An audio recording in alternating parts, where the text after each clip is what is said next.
What's up, my friends, and welcome into the PHLY Phillies podcast. As always, brought to you by Bet365. Whatever the moment, it's never ordinary at Bet365. Use that promo code up above my shoulder, PHLY365. Deposit $10, bet just $5, and you get $150 back in bonus bets, whether you win or you lose, and find out why it's never ordinary at Bet365. Hello to you across the Delaware Valley and beyond, whether you're watching live on replay or on our audio podcast platforms. Thank you so much for checking us out. Tyler Zulli here, Andrew Frazier with us as well. We'll talk to Andrew in just a little bit. Want to give a huge shout out to everybody who has been with us over the last couple of weeks. We've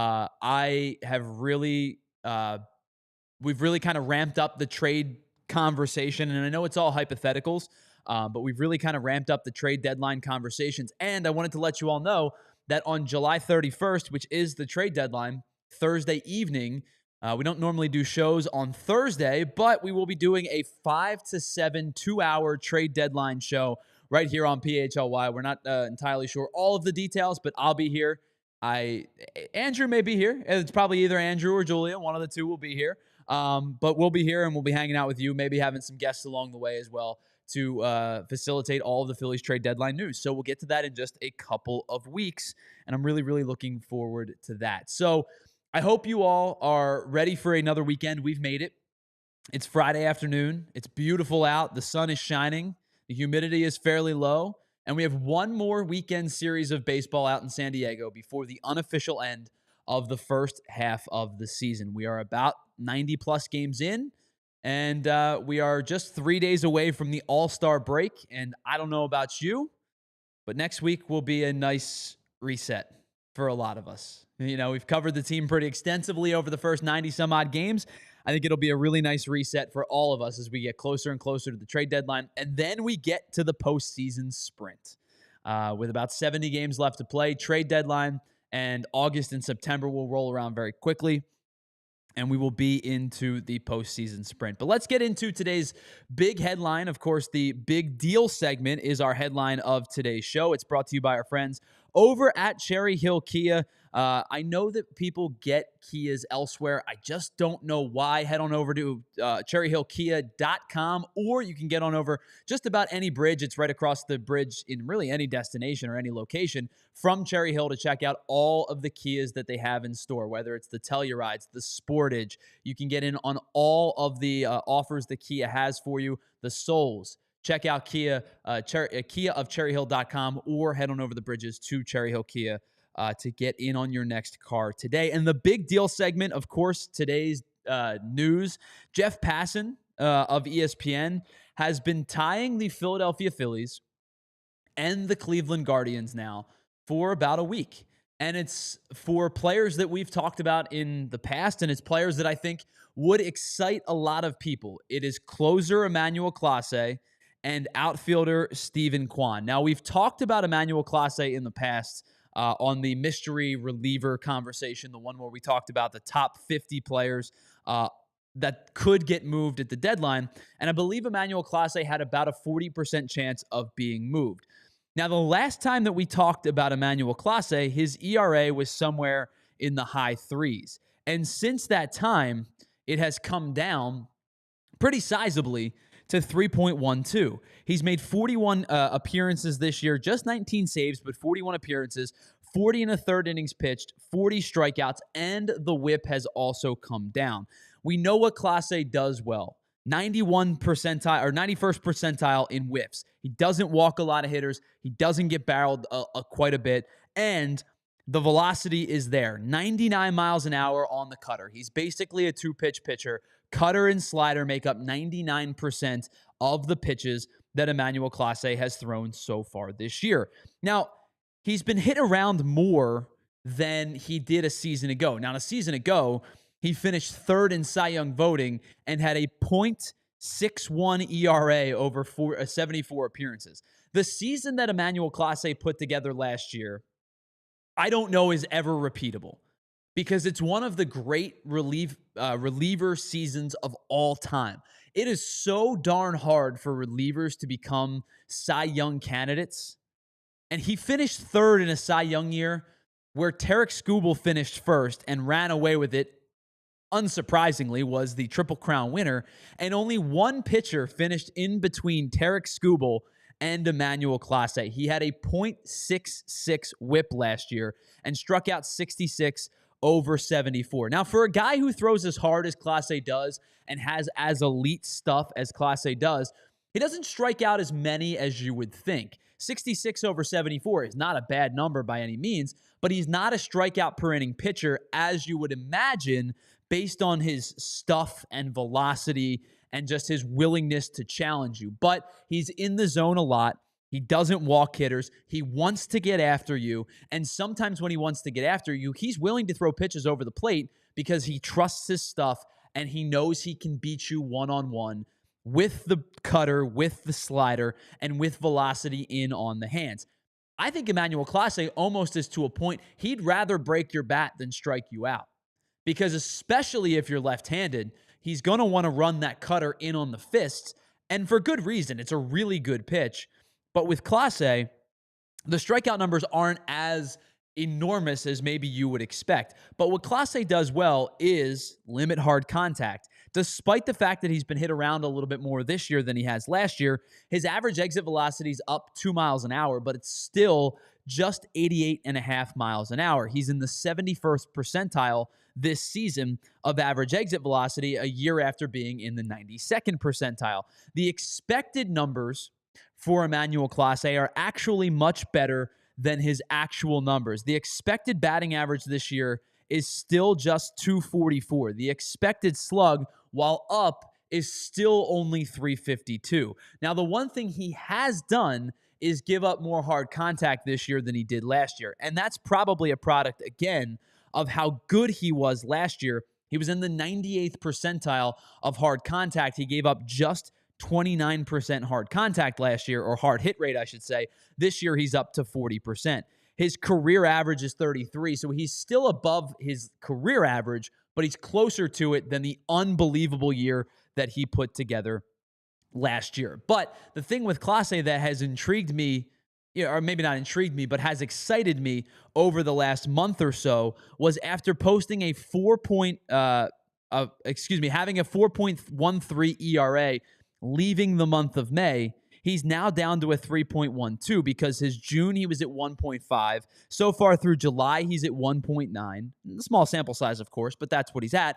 And his May was actually really good. He had a .84 ERA over the month of May. It just goes to show you how bad his April was when he posted a 7.15 ERA. So since April, Clase's been much better. He gave up 1 earned run in May. He gave up 2 earned runs in June, and he's given up 1 earned run through the small period of time so far in July.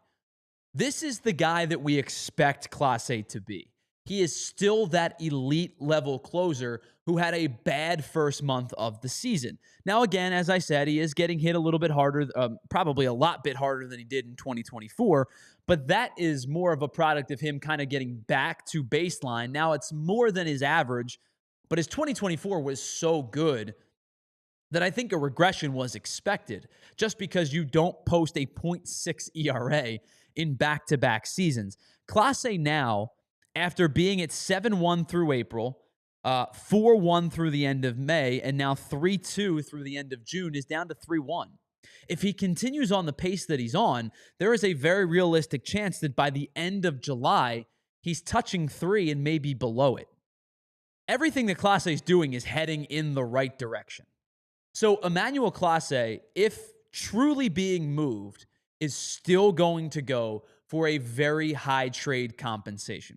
Now, it brings me to the second guy in this trade package, or this trade hypothetical, and it's Steven Kwan.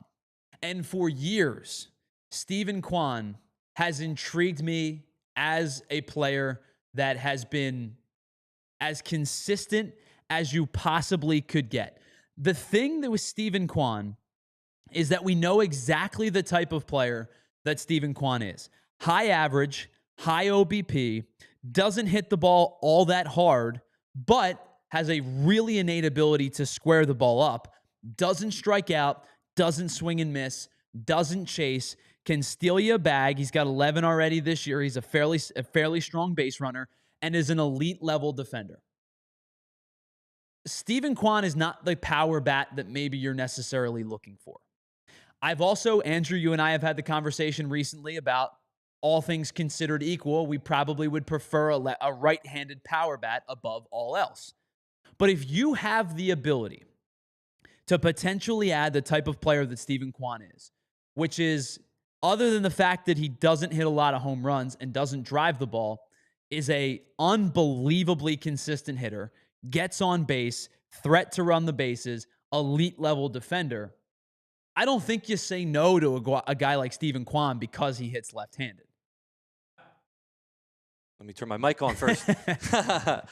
No, not at all. Hello, by the way. Hello. I am all in for whoever it is. I don't care if they're hitting left. I don't care if they're hitting right. I don't care if they hit up and down. If they can produce and they can find the ball, they can score, they can get guys on base, then whatever they can do, if they can produce in this offense, I want them. So Kwan, I would love to have him. So here's the two things with Steven Kwan. And the first thing I think is the obvious. The second one, I was thinking about this today, and it really made me think about the Phillies' future. The first one, of course, is when you put these two together, what does the trade package look like? I think if there were a trade package that was facilitated where Dave Dombrowski and the Phillies would be willing to part with multiple top prospects, this is probably the one that would intrigue the Phillies the most. Because I don't know if we're allowed to use this term anymore, kills two birds with one stone. It might not be acceptable. You know what I mean? It might not be the acceptable phrasing there's a PETA in 2025 anymore. But you know that old phrase, right? What it's to say is to do two things at once. And maybe that's not an acceptable phrasing anymore. But the Phillies would be able to knock out two needs in one acquisition. An everyday outfielder. Now, I do question. Now, I was thinking about this today. If you were the Phillies, Brandon Marsh is a very good defensive left fielder. I think he's not a very good defensive center fielder. Steven Kwan has played almost exclusively in left field throughout his career. If you were the Phillies, would you put Kwan in center or leave Marsh in center? Because I think I would take my chances, even though I know he's played mostly left. I think I would put Kwan in center and Marsh in left. All right, this might just be me being naive and dumb, but does it really ultimately matter where somebody plays in the outfield? I think in Kwan's case, possibly not. In Marsh's case, I do think it matters. Okay. Marsh's metrics in center field are substantially worse than they are in left field. Okay. I think, like, for Castellanos' sake, Castellanos is not a very good defender. I think he would be worse in left than he is in right. Yeah, well, he's developed that slide that everybody knows. Right, that go into your into the left, right? Well, if that was the case, like strategy-wise, I would go in with what is the strongest defense that I have, and that would probably be Kwan in left and keep Marsh in center. Because if Marsh is best in center... No, Marsh is best in left. Oh, then flip it. Yeah, put Marsh in left and then put Kwan in center. Yeah. Kwan's a Gold Glove winner in left field. I don't know. He's played a handful of games in center. He's not unaccustomed to it, but I do think you would have two left fielders. But with Kwan's bat, and his defense, which is really, really good, I think I would be putting Kwan in center and Marsh in left, even though Marsh has played more center over his career. Yeah, I totally agree with that. So the second question, this is more the barroom hypothetical, but I was thinking about this today. Andrew, I've made it pretty obvious how much I like Justin Crawford. I have said in weeks past, I think Justin Crawford should be on the Major League roster right now. And I know there's the conversation about does his lack of power come into consideration as a major leaguer? Does him putting the ball on the ground too much at some point, does it translate to outs? Is his launch angle too low? Here's my thing with Justin Crawford. Until I'm proven otherwise, or until he's proven otherwise, Justin Crawford has hit at every stop of the way. He's a 300 hitter basically everywhere he goes. Do I think there is a situation where maybe his ground balls get turned into outs more at the major league level than they do at the minor league level? Yeah, I think so. Defense is better, right? There's better defense at the major league level. But with his speed, his athleticism, and his bat to ball skills. He doesn't swing and miss a lot. And I think that he will turn into a good major league player. If Justin Crawford is ready to be a major leaguer, I believe that he is. Asking the question, is he ready to be a major leaguer? I believe that he is. I will say this, though. Justin Crawford's archetype, if I lay out the things that you expect Justin Crawford to be, which is high average, high OBP, stolen bases, good on the base pass. What was the next one I want? Oh, good defender and subpar power. Those 5 things. If Justin Crawford can be a 3-tool player in terms of hit for contact, speed, and defense, and his arm can be fairly solid enough where maybe he's like a 3.5-tool player, if that's the archetype that Justin Crawford is expected to be, contact, OBP, defense, athleticism, speed on the bases, and not expected to be a power hitter, is it outside of the realm of possibility that the expectation for Justin Crawford is to become Steven Kwan? Is that a crazy thought, Andrew? That, like, I think that at Justin Crawford's ceiling, he can be better than Steven Kwan. But at a floor or a baseline, an expectation, if Justin Crawford becomes Steven Kwan, is that a bad thing? I don't think so. Steven Kwan's a really good player. I don't think so, yeah. And so my question is, and I go back to the old scene in Family Guy, where this like shady company comes around and they're offering everybody a free boat. You know what I'm talking about? And they offer everybody in town a free boat and everybody's taking the boat. And Peter and Lois go into the conversation and they go, we'll give you the boat or we could give you the mystery box. And Peter goes, hold on, wait a second, Lois. The mystery box could be anything. It could even be a boat. Like if Justin Crawford's ceiling, or maybe not ceiling, but if Justin Crawford's archetype is Steven Kwan, or I could get Steven Kwan, who I know is 27 and Crawford's 21, if that's the archetype, I could go get Steven Kwan. Now, the question becomes, what is the trade scenario? I think Crawford's probably in the trade. I think it's probably centers around Abel, Crawford, and one other prospect. And at that point, I would ask Cleveland to take Johan Rojas. I think that's a fair So package. If it's 3 prospects in Rojas, where Abel is MLB ready as a starter, he might be on the rotation in Cleveland as soon as the trade is facilitated. Justin Crawford and another high-end prospect. And again, at that point, Rojas is a throw-in, but I'm looking to get somebody off my 26 to add those 2 guys onto it. That would be the guy that I would ask them to take. But if Crawford, the archetype is Kwan, or I could get Kwan, I'm probably considering acquiring Steven Kwan. Yeah. And I do think that Justin Crawford's ceiling could potentially be better than Steven Kwan. I do think he has the skill set and the potential to be better than Steven Kwan. But I know right this moment, Steven Kwan is an all-star caliber player who's hitting 292 for the 2nd consecutive year. And I know last year 292 actually was low because there was a point in May where he was hitting 400 and he had a little bit of a dip in the second half of the season.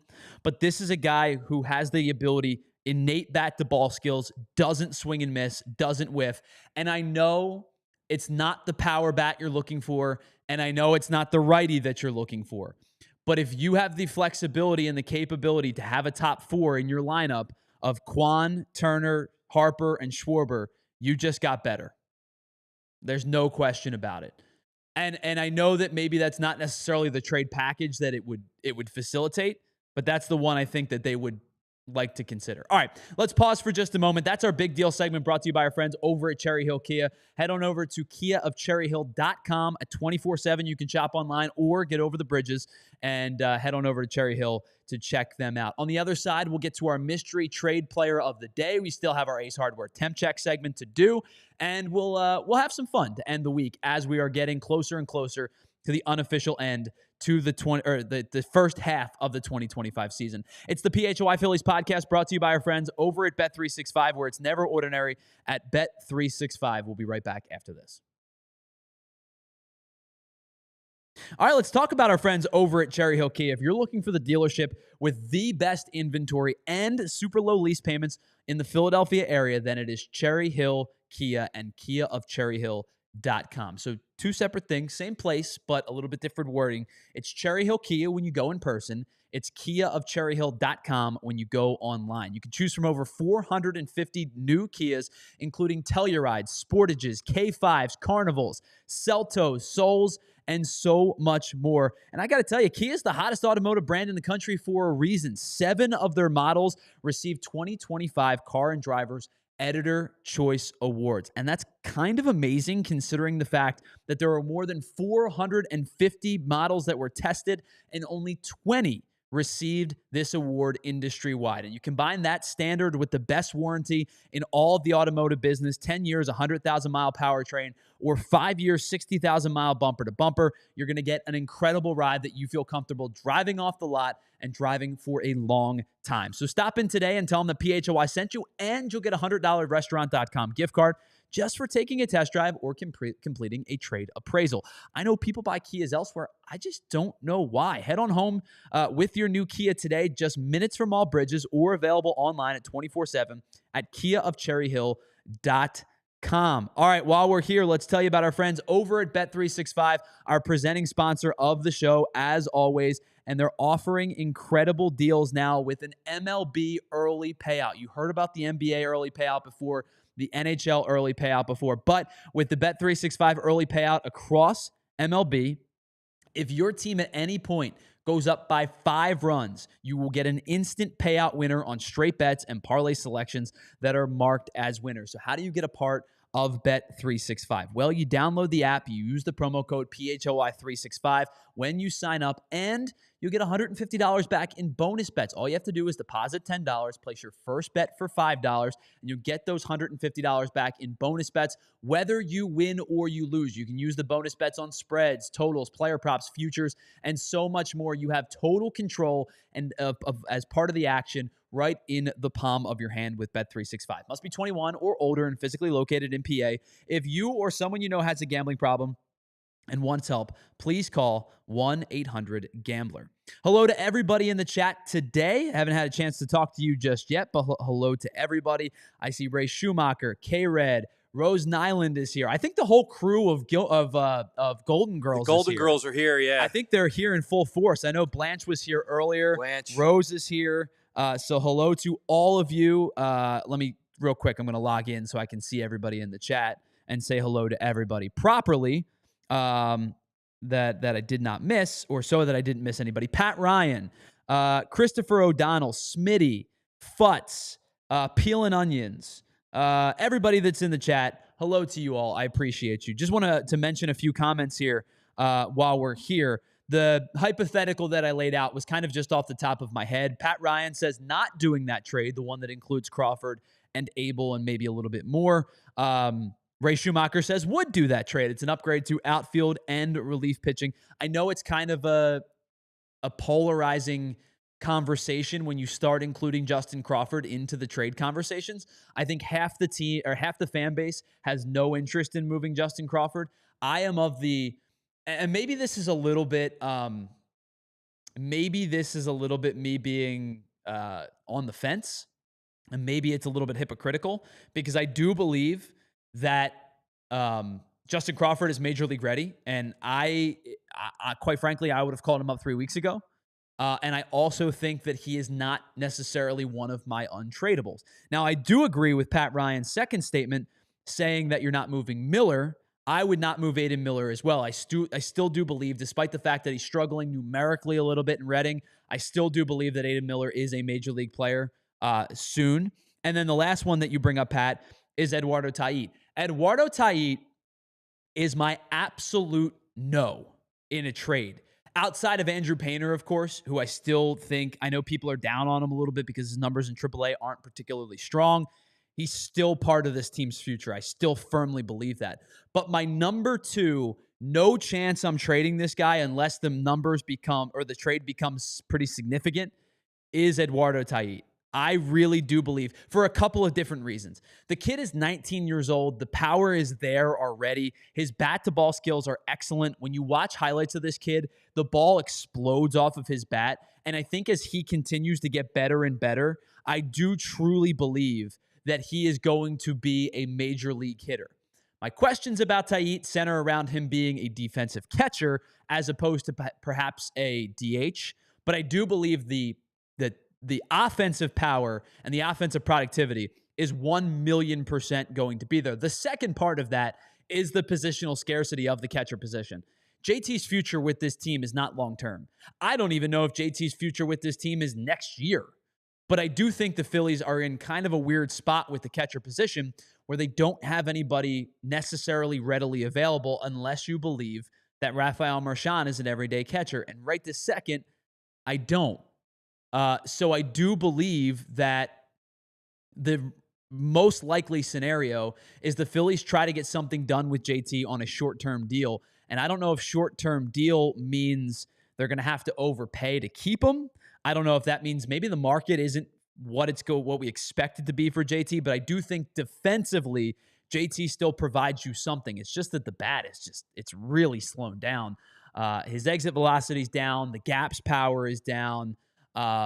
So I wonder if in 2025 or in 2026, the likeliest scenario is that JT is back. I think that that's probably the case, but I wonder what the number is going to look like. Now, I know somebody in the chat, excuse me, I'm going to go try to find who it was. Lenny Franco says no to Kwan. And I assume the reasoning is behind that they need power. And there's no question about it. The Phillies need a power bat. And Steven Kwan is not a power bat. He is a contact hitter. He is a singles hitter with a little bit of doubles upside. But I do believe that his best attribute is his contact ability. And I have called for a right-handed power hitting bat for weeks now. And I understand that's why a lot of people are kind of tantalized with a guy like Eugenio Suarez, who is a right-handed hitting power bat third baseman. And, you asked the question about what does that do to move defensively? Is Bohm going to first with Harper to the outfield? Does that mean that Harper is a DH and you're putting Schwarber in the outfield and you say bleep defense? I don't necessarily know what that looks like. I'm not as high on Suarez as most. And the power is there undeniably. It's a 4 home run game for the guy earlier this year. Andrew, I know VG's big on Eugenio Suarez. He's huge on him. Hits the ball hard, pretty consistently, 50% hard hit percentage. Average exit velocity is 91 miles an hour. The power is undeniable. His next home run, Andrew, will be his 30th home run of the season. That's wild. He would immediately become the Phillies' second most power threat bat behind Kyle Schwarber. And now you have Schwarber from the left side and Suarez from the right side. There is no question about it. This guy would provide instant pop for the Phillies offense. The only problem with that, bringing him in, is all the other moving parts that you'd have to figure out. A lot of moving parts. Like, where does Harper go? Do you put Schwarber back in the outfield? Where does Bohm go, or is Bohm a part of the trade? There's a lot of moving parts for a guy who's a rental. Yeah. Because this is the final year of Eugenio Suarez's deal, I believe. I believe you're correct. I'll go double check, but I do believe he's a free agent at the end of the offseason. So you're right. It's a lot of moving parts. The power is unquestionably there. Let me go double check. Because I know he signed the deal like 3 teams ago or something along those lines. Yeah, so this is the final year of his deal. He signed a 7-year deal with the Reds in 2018. Has been with the Reds, the Mariners, and the Diamondbacks since then. There was a club option that the D-backs picked up this year for $15 million. He is an unrestricted free agent at 34 years old next year. Suarez is the type of guy I'd be intrigued in for a low price, and I know the Diamondbacks aren't. I would give a low ball offer, and I know the Diamondbacks aren't going to accept a low ball offer. Well, they're going to want pitching, so we're going to have to give away a lot of our pitching prospects in order for that to happen. The reason I'm hesitant with Suarez, understanding that the power is undeniable. A, he's not a good defensive third baseman. Not to say that that matters. Like, I mean, it does, but like, Bohm is pretty much a league average third baseman. Maybe he's a little bit better. His defense has actually been pretty good this year for the most part. He's about a league average defensive third baseman, maybe a shade above. Suarez is significantly worse than league average. But really the thing that really gets me, this guy strikes out a lot. He's hitting 249 this year, which is actually up, I believe, from a couple of months ago. In April, he hit 187. In May, he hit 262, so balanced it out a little bit. His June was way better, 315. But this year so far through July, he's hitting 184. When Suarez is at his peak, Suarez is an elite hitter.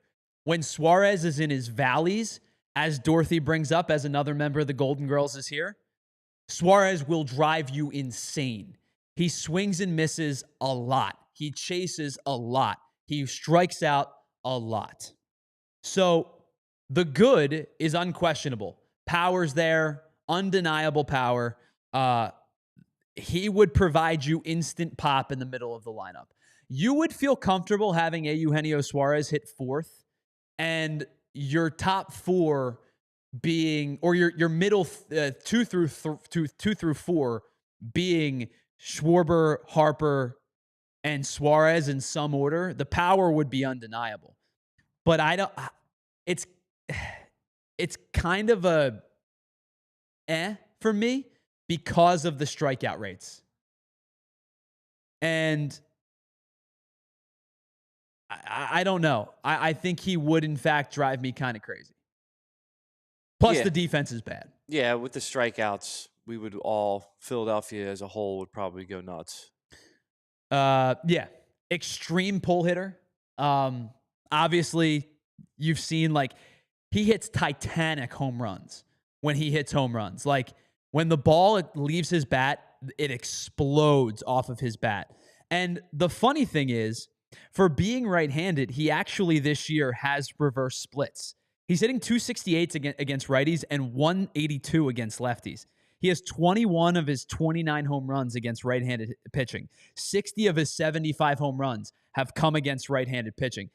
That's very weird, but we've seen Schwarber be the type of guy whose reverse splits have been in the same direction. He's been better against lefties. Now, if I had to guess, Schwarber's not hitting 182 against righties, but it would be kind of strange to have two power bats in your lineup and they hit better against the same side than they do against the opposite side. So that was not the segment I had planned, but the Suarez conversation is an interesting one because over the last 3 years, Eugenio Suarez has hit, or 2.5 years, I should say, he has hit, let me try to do quick math here really quickly, 81 home runs. Nobody on the Phillies except for Kyle Schwarber has had that many home runs over the last 2.5 seasons. I guess, I don't know. I'm thinking of this off the top of my head. My guess would be Harper would be second. Would be my guess, just off the top of my head. But I can tell you with almost utmost certainty, nobody's hit 81 with the exception of Schwarber in the last 2 seasons. The peaks and valleys of Suarez deter me a little bit. For a fan base that has B and C'd about a team that swings and misses a lot, a team that chases a lot, a team with bad plate discipline at times, I'm not sure adding Suarez to the mix is the guy you want. If you can get him for cheap, it's not going to happen. But if you can get him on your terms, I'm not going to say no to adding a power bat to the lineup. But I think knowing what I'm assuming what Arizona is going to want in exchange, I think the assets could be better used elsewhere. All right, it's the PHLY Phillies podcast brought to you by our friends over at Bet365. We'll get to our mystery player of the day on the other side. We still have our Ace Hardware temp check segment to do. We'll do that as well. We have a half an hour to go, a half an hour down. Big thanks to everybody in the chat. It's been a very lively chat today. I really appreciate you all. Coming up, we're going to get to our mystery player of the day. We'll do that on the other side. It's the PHLY Phillies podcast. We'll be right back after this. You know the jingle, you know the phone number. Why is that? Because you know it's consistency and it's catchy.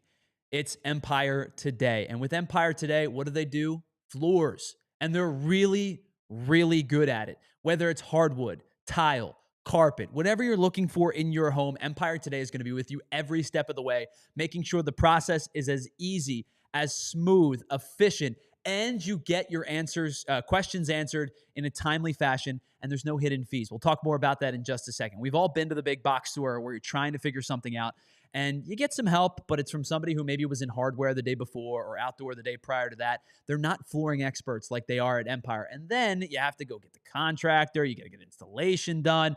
Maybe you're lugging your equipment home by yourself. If you drive a sedan like I do, not a lot of room in those cars. So you got to figure that out as well. So with Empire Today, they're going to be with you every step of the way to make sure the flooring process from your initial consultation to the buying process and beyond is easy as possible, because that is all they do. They live and breathe floors each and every day. You're going to be able to pick the right flooring and the right colors for your space. You'll see how it looks with your furniture in your home. You'll get precise measurements taken and have all of those questions answered by professionals. And the best part, maybe, with Empire Today, you get clear, upfront, and all-inclusive pricing so you can schedule your installation with confidence as soon as the next day. Schedule a free in-home estimate today, because some things are just better at home. And for you PHLY listeners, you can receive $350 discount when you use the promo code PHLY. It's a $350 discount by using the promo code PHLY. Restrictions do apply. Visit EmpireToday.com/PHLY for full details.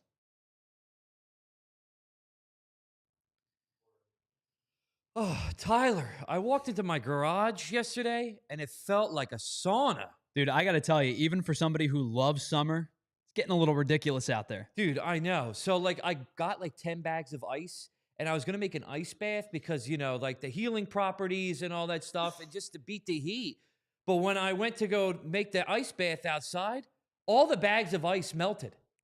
Andrew, why didn't you just, turn on your AC? Because I'm trying to be energy efficient, Tyler. All right, listen. Instead of trying to go through your new skincare routine, all you have to do is check out Pico's energy-saving rebates. They've got all of the deals on Energy Star cooling equipment that actually work and cut your bill. Wait. So no more ice? No, unless you're trying to do a polar plunge, you're good. Now that's what's up. Just head on over to pico.com/ways to save. They've got tips for everything. Heating, cooling, lighting, you name it. What's up, everybody? Welcome back to the PHLY Phillies podcast. Tyler Zula here. Of course, it's brought to you by our friends over at Bet365. Andrew Frazier is with us. Thanks for checking us out and hanging out with us. All right, let's get to our Ace Hardware Temp Check segment of the day. You know what Ace Hardware Temp Check segment is. It's where we check in on a player or a group of players who are heating up or cooling down, and it's brought to you by our friends over at Ace Hardware. Whether you have something like a leaky pipe, an outlet that you need fixed, or something much larger like heating, cooling, plumbing that really needs your attention, head on over to acehardwarehomeservices.com to get started on your next project today. All right, let's check in on our Ace Hardware player that is heating up, and I've done this guy. I've put this guy in our Ace Hardware Temp Check segment before, and I think this guy deserves a lot of credit because this player, first and foremost, really wasn't expected to be the contributor that he is, but has really risen to the occasion and has been really good over the last couple of weeks or so.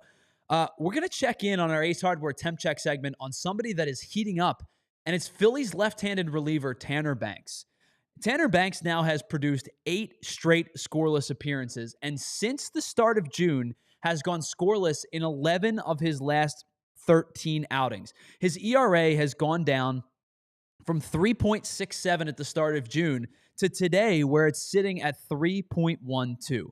In May, he posted a .79 whip, followed that up in June with a 1 flat whip, and he's been really, really, really good this season against left-handed hitters. He in 18 and 2/3 innings against left-handed hitters this year, he's given up just 13 base runners, has struck out 22, and has a .7 whip against lefties this season. I have a lot of I've got a lot of respect for the job that Tanner Banks has done this year, because Tanner Banks was expected to be your third lefty out of the bullpen.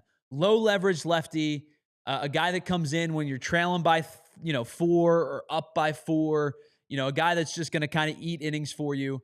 And quite frankly, since the Phillies have acquired Tanner Banks last year at the deadline, when they got him at the deadline last year, he was at a 4.13 ERA with the White Sox.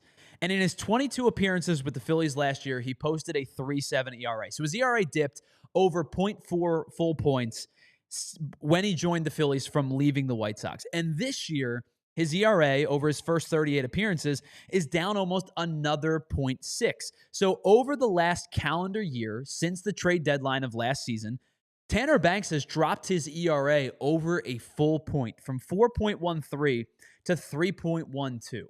And his expectations have risen. He's now asked to be the second lefty out of the bullpen, just after Matt Strahm. He's been tasked with throwing higher leverage innings than I think he anticipated, than what the Phillies anticipated. And for the most part, he's come through in a lot of high leverage spots. I'm not going to sit here and tell you that Tanner Banks is like an elite reliever.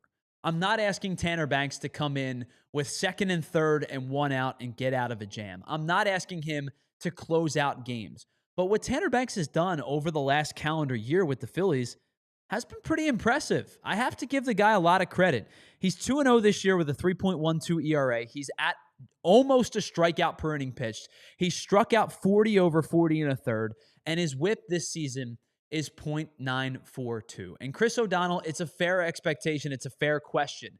Have they overexposed Banks? You want to see him as a lefty specialist in the postseason. 100% agree with you.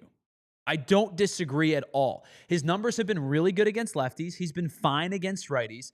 And I do think when it comes to the postseason, when you add a lefty to the bullpen, because I do expect the Phillies to either add a left-handed reliever at the deadline or send one of the starters to the bullpen. And as I've talked about, I think it being Jesus Luzardo, I think that allows for you, because I trust Luzardo against righties too, I think that allows for you to put Banks in that exact spot. Again, I'm not sitting here to tell you he's setting the world on fire, and I'm not sitting here telling you I want him to pitch in the ninth inning in a close game.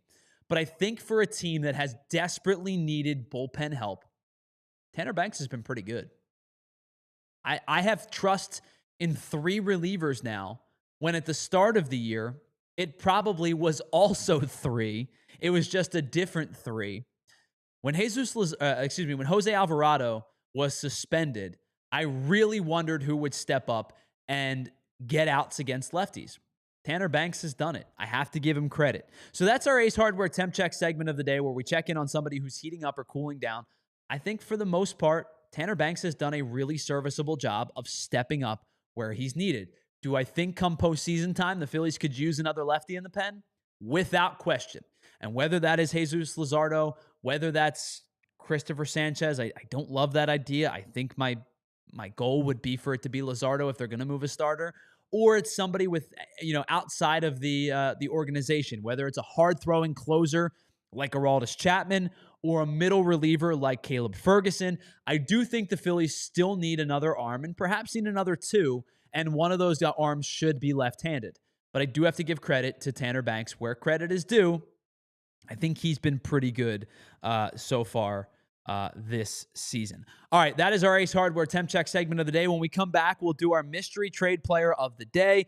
And as always, we'll wrap things up here on a Friday afternoon. Phillies getting set for a 3-game weekend series with the San Diego Padres beginning tonight. One final late night game, and then Andrew, the Phillies don't have a game that starts after 8:05 until September 10th. We're so close. I got to tell you, I don't like late night games. I've always been a night owl, so working a morning show is difficult for me to begin with. as somebody who works a morning show and covers the Phillies on a nightly basis, these 9:45 BS games Rough. really kind of suck. You're in the same boat. You work on a morning show. You're just an hour behind me. You got to stay up to watch them too. West Coast basketball sucks. West Coast hockey sucks. Oh, man. West Coast baseball sucks. That's right. It's so we have almost over a full month, almost 2 months really, after tomorrow's game, where we don't have to worry about that late of a start until September when they go on out to LA for 3. All right, it's the PHLY Phillies podcast brought to you by our friends over at Bet365. We'll be back with our mystery trade player of the day after this. Well, we just completed our Ace Hardware temp check segment, but let's tell you about Ace Hardware again because they are the helpful hardware folks. You know that. But did you know they're also the helpful hardware home service team? They bring the helpful home service right to your front door, all the way from Philly to the Jersey Shore. Whether it's plumbing, electrical, heating, cooling, they've got the trusted pros that will keep your home humming all year long. At Ace Hardware Home Services, whether it's a big job, a small job, or anything in between, whether it's the next job or whatever it is, they know exactly what to bring. They bring experience. They're local plumbers and techs that handle everything from repairs to seasonal maintenance to bigger things like installations and upgrades. They bring understanding. They bring helpful to your home. And of course, they offer free estimates on equipment installation and replacements with those trusted advisors, and they'll provide you options that are best suited for your home and for your budget. It's service you can trust and satisfaction guaranteed. And the best part is Ace Hardware Home Service teams are local. They're teams that live and serve your community and are dedicated to keeping their neighbors comfortable in their home. Visit Ace Hardware Home Services at acehardwarehomeservices.com to get started on your next project today. Let's talk about the best ticketing app in all of sports and entertainment. It is Game Time. And whether you're looking to buy seats for MLB for the rest of the year, you want to get in locked in on your NFL tickets, it's never too early to get your Birds tickets, or you're thinking about something else, concert, comedy, theater, MMA, whatever it may be, head on over to Game Time to get the best deals, last-minute prices, pop-up deals, zone deals, and so much more. They offer killer deals, all-inclusive pricing, view of your seat with the 3D seat map, and the lowest price guarantee. Game Time is a place that takes the guesswork out of buying tickets, including your next ticket event to Citizens Bank Park, or if you're going to follow the Phillies on the road. They make it easy to find and buy MLB tickets, and for every kind of event that is in your area. Your purchase is covered with the most flexible customer service policy in the ticketing industry. They offer incredible protection like job loss protection, event cancellation protection, and with Game Time, if you find a price that is better, they will credit you 110% of the difference with their lowest price guarantee. So take the guesswork out of buying tickets with Game Time. Download the app today, create an account, and use the code PHLY for a $20 off your first purchase. Once again, terms do apply. Create an account and redeem the code PHLY for $20 off. Download the Game Time app. Last minute tickets, lowest prices guaranteed. All right. Welcome back to the PHLY Phillies podcast, our last live show before the All-Star break week. Now, we have a different schedule for you coming up next week that I want to make you aware of. So next Monday, we will not have our regularly scheduled Monday show at 1 o'clock. We have something very special for you planned across PHLY, and the Philly show will be Monday at 7 p.m. So keep that in mind. We're going to be live at 7 p.m. for a very special week of PHLY content. Can't tell you what it is just yet. Got to keep the secret in-house just a little bit longer, but it's going to be a lot of fun. So no live show at 1. We will have a video for you. Don't you worry. That'll drop at 1 o'clock. But our live show will be at 7 p.m. on Monday night. We'll also be live as normal Wednesday and Friday. And, of course, we'll have our videos for you Tuesday, Thursday, and Saturday. So just a little bit extra content for you, but wanted to make you aware that Monday we will be live at 7 p.m. as opposed to our normal 1 o'clock time frame. All right, let's head into our mystery trade player of the day. We did a position player on Wednesday. Let's get back to the bullpen. And I want to know, Andrew and our friends in the chat, are you very interested in this player? kind of interested in this player or not interested in this player. And here is today's player and their stat line along with their baseball savant page. So far this year, 39 appearances, a 3.7 ERA. And I do think that 3.7 ERA is a little bit misleading because this player in his last outing got roughed up. Gave up 5 earned runs in just a third of an inning, got 1 out in his last outing, and his ERA shot up from 2.79 all the way to 3.7 in one night. He had gone from giving up 15 earned runs to 20 earned runs in that one outing. 48 and 2/3 innings pitched, good strikeout numbers, 58 strikeouts over those 48 innings pitched, just 20 walks, and the walks are a little bit concerning. It's not a great number. It's about a walk every 1.2 innings, or excuse me, 2.2 innings or so. A 1.38 whip, due in part mostly to the 48 hits that this player surrendered. This player has 3 years of arbitration control left and will be a unrestricted free agent in after the 2028 season, right? 26, 27, 28. Yeah, after the 2028 season. This pitcher features a heavy breaking ball overlay, 39% sweeper, 24% curveball. 29 out of the 39 appearances this pitcher has produced so far. He's not allowed an earned run, and his splits are almost exactly identical, lefty versus lefties and versus righties. He's thrown 24 and a third innings against each side. He struck out 30 right-handed hitters, 28 left-handed hitters. He's given up 24 hits to lefties and 24 hits to righties, 23 hits to lefties. Now, the only real difference is he uses the sweeper more against righties, the curveball against lefties. Now, this is a guy who moved away from his slider in 2024 in favor of the sweeper in 2025, and it's paid off for him so far. He's getting almost 4 additional inches of glove side run compared to the sweeper a season ago. So righties are hitting 214 off of that sweeper and have a 38% whiff rate, but the expected batting average is actually the one that stands out to me. They're hitting 214. Their expected average is 175. Lefties off the curveball, they're hitting 152 and have a 39% whiff rate. So he's getting a lot of swing and miss against both sides of the plate. You can see it there on his baseball savant page. Whiff rates in the 73rd percentile, strikeout rates in the 81st percentile. Doesn't get barreled, but has given up a decent amount of hard contact.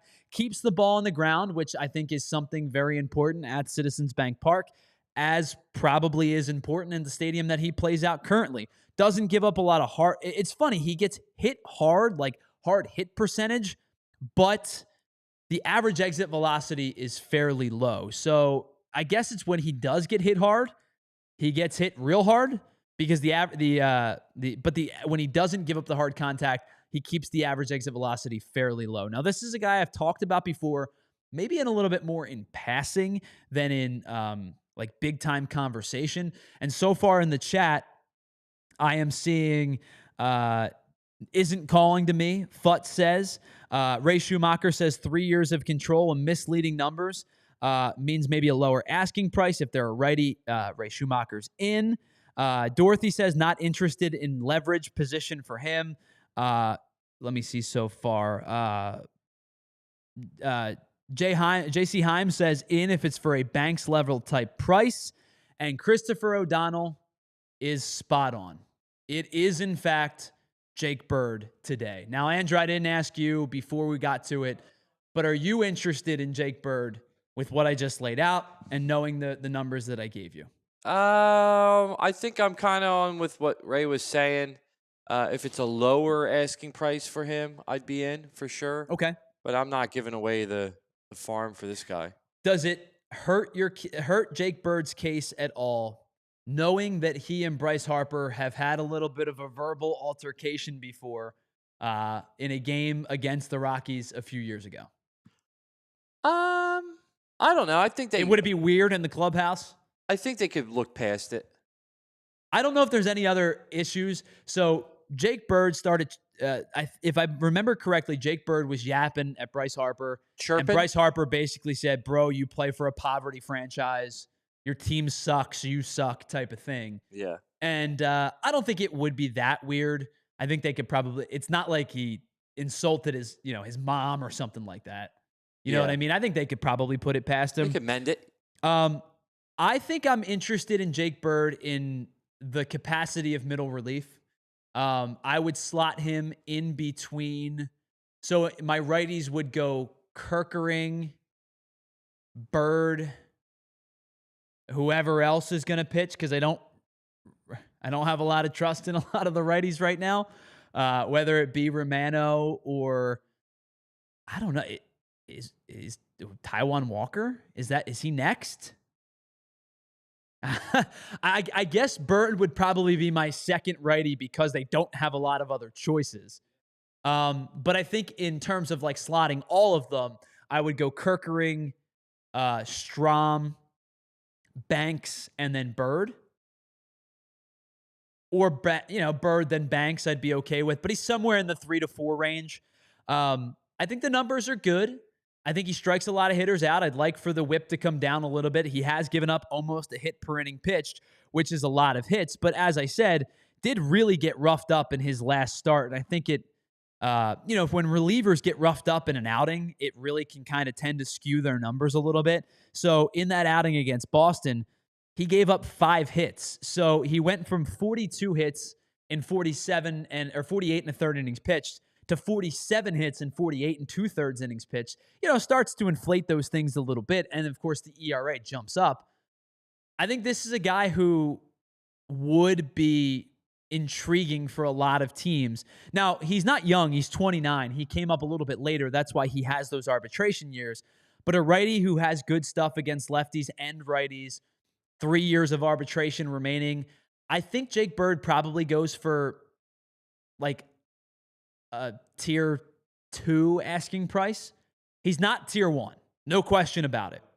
But I think his asking price based on the amount of years he has left is probably better than tier 3, which is the tier that I think Tanner Banks was in exchange for. They gave up William Bergoya, who's a decent hitter, but I don't think it was like a crazy prospect haul. I think Banks probably finds himself in the tier 2 range. And I'd be curious to see because I think it's a foregone conclusion the Rockies are going to trade him.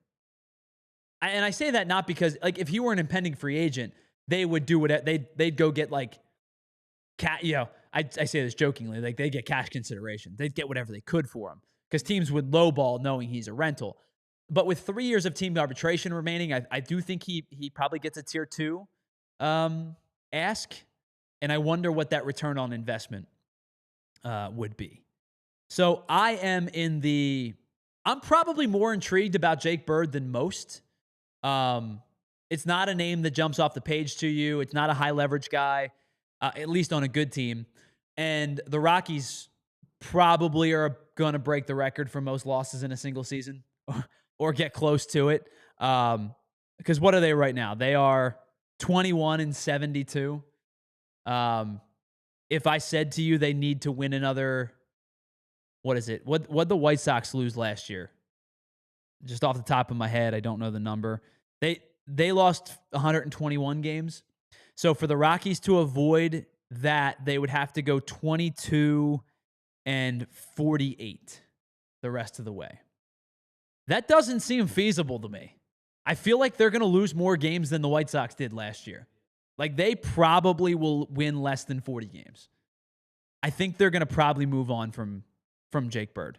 All right, we're just about out of time here today. No overtime today, really no need for it. Phillies and Padres to wrap up the series. The 3 guys pitching today, Andrew, for the Phillies, this weekend for the Phillies. Ranger Suarez, Zach Wheeler, Christopher Sanchez. To me, that's your playoff 3. Love it. Not in that order per se, but that's your playoff 3 to me. Yep. 23-7 those 3 guys are this year. And the worst ERA amongst them, 2.58. Wow. The worst. Yeah. Christopher Sanchez is 2.58. Zach Wheeler, 2.17. Ranger Suarez, 1.99. Crazy. That's the reason I still think this team can win playoff games. Just get some bats. Those 3 guys right there. Get that run support, and you're good. All right, big thanks to everybody here in the chat. It was a super lively chat. Dorothy, Ray Schumacher, Chris O'Donnell, Futz, Bob C, J.C. Heim, K-Red, Pat Ryan, Dave Dewar, Rose. Let's try to see earlier in the show. Lenny Franco, Who else did we have? We had some other people earlier in the show. If I didn't say you, I apologize. Kamel, my apologies. What's up, Kamel? Yes, Carlos Estevez, I believe, was announced as an all-star replacement. Smitty earlier in the day.